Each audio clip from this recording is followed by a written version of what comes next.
Rocky Gerung, mau lihat kepemimpinan yang berbeda? Pilih Anies Baswedan. Pengamat politik Rocky Gerung mengatakan apabila Anies Baswedan terpilih menjadi presiden, masyarakat bisa melihat kontras kepemimpinan. Rocky menyebut pejabat-pejabat lain yang diisukan maju di Pilpres 2024 hanya akan melanjutkan program Jokowi.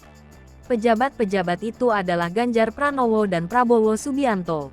Ia mengatakan Ganjar lebih dianggap sebagai penerus. Sama halnya dengan Prabowo, Rocky menyebut Menteri Pertahanan itu juga sudah mengatakan akan melanjutkan proyek Jokowi. Surya Paloh selaku Ketua Umum Partai Nasdem menjelaskan alasannya kenapa pihaknya mengusung Anies Baswedan sebagai kandidat presiden. Surya Paloh juga meyakini Indonesia menjadi negara yang bermartabat jika Anies terpilih menjadi Presiden RI. Surya Paloh mengungkapkan pembangunan bangsa Indonesia tidak hanya dilakukan melalui aspek fisik semata melainkan pembangunan karakter. Surya Paloh juga mengatakan mantan Anies